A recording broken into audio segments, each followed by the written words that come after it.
This is a thrill for me.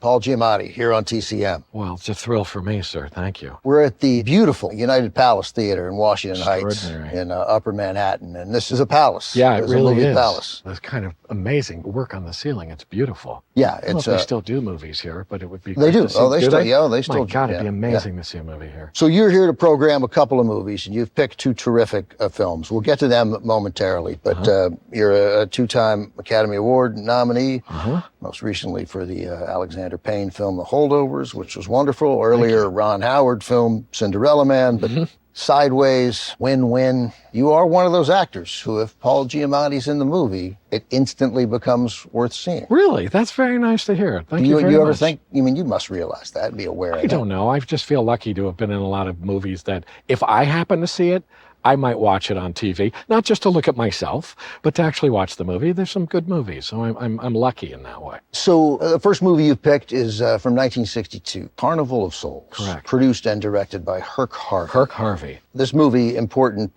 to young Paul Giamatti. Indeed. Yes? It is the first movie that truly made a profound impact on me, and I was 4 years old. So four. And I think it was not a movie for 4-year-olds. It's really not. Yeah. It was formative. I really do think it was formative because it set me off on enjoying these kinds of movies. These sorts of, even though it's not a universal monster movie, it had that feeling to me as a kid. And so I loved all of that kind of stuff. I mean, it's a horror movie. It is a horror movie, Yeah. but it's an off-the-grid indie horror movie made by two guys who made industrial films. Which is interesting because George A. Romero, Night of the Living Dead, was making industrial films and commercials. Yeah. And Carnival of Souls, huge influence on Totally. And these guys were very skillful. I mean, they knew what they were doing. It's beautifully shot. You know, it's really a beautifully constructed movie. They knew what they were doing. Yeah, made for like 30 grand, maybe a little more than that in the right, early 60s. Shot in Lawrence, Kansas. And Salt Lake City. And Salt Lake City, yeah. Like there's only one studio scene, really, a scene in a doctor's office. That's the only one. Oh, is that the only one where everything they were on a else, set? Everything else was on location. That's like the and only that's set. a really important thing of it. It's very tactile. Where they are is really important. Like Roger Corman, like so much of this shot, like there's no permitting. They just went and Total guerrilla style shooting. you'll see a scene in a department store where the clerk doesn't interact with the lead actress. Herc Harvey apparently just gave her $25. Like, this woman's going to come up to you. Ignore her. They just busted into the place. Yeah. They just busted into the place. It was fantastic. Yeah. You know, and it has this kind of exploitative, handmade feel that feels really good for that kind of B horror movie. Yeah. So as a kid, like, how did you react to this? Were you scared? It scared the crap out of me. But I discovered this strange quality that sort of horror movie aficionados have, is that I liked it. I liked being scared. But it terrified me. And actually, interestingly, the ghoulish guy terrified me. But one of the spookiest things about it, and watching it again, it's such a wonderful effect, is the stuff where nobody can hear her, nobody can see her. Yeah, really. And there's that eerie organ note going throughout the thing, and the sound gets very sort of odd. And that actually scared me the most. Candice Hillegas didn't work a lot, but she's very strong here. Very. We won't spoil it. This movie opens with a pretty dramatic moment. Yeah. You mentioned that there's a ghoul in it. He shows up again and again and again. Just that is the producer and director Herc Harvey playing that ghoul, and you see clearly early sense of how zombies look and act today. Yeah, it is a zombie movie, isn't it? It's kind of hard. It's hard to Yeah, nail down I mean, exactly what he is. It's barely a zombie movie. Yes. We don't really know. But he does have, I mean, you can see the influence on Night of the Living Dead totally. I mean, they look very much like them. Yeah. Paul, thanks for bringing this movie to TCM. This is a good one.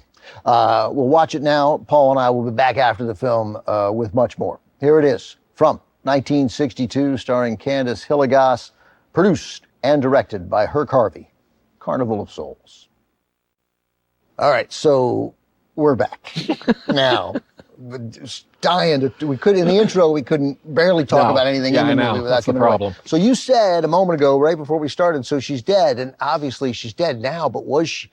I mean, and then we see the car, so she... she's dead, I think, but what's happened to her exactly, I don't know. Because those people who the cop and the sheriff and the doctor, they're like, they recognize that was a person. They do, right. Right. They actually see her, right. Right. So it's like she's actually been in the world somehow. been in the world somehow. So it's like in some weird way. So it doesn't, it's like very unclear what's going on. in between. Yes, she was she's somehow in between. And I guess because she's still in the car, that doesn't make any sense.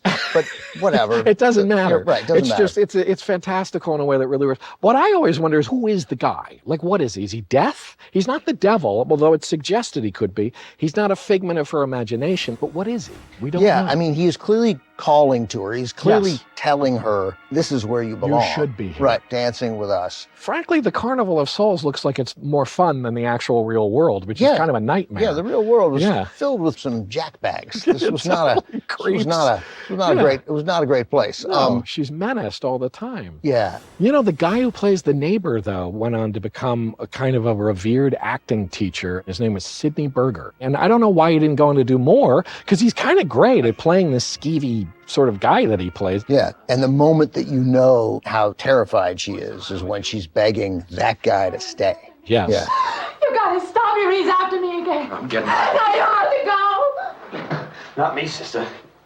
That's just what I need. Get mixed up with some girl who's off her rocker. I don't want to be left alone. There's a moment where she's talking to the doctor again, her last scene with the doctor, and you don't see the doctor's face. And I know, I wrote it's it down. fantastic. I'm like, oh, this is going to be the ghoul. Of course. Right? Yes. But then it turned out to be her dream. Right. And I'm like, oh, I didn't see that part. Right. I So it's wasn't- all these layers of it and things within. yeah, so it's really, and that moment where she says, the doctor, it was describing one of the two moments where no one can see or hear her. yeah. She's like, it's as if I don't Right, exist. I don't exist.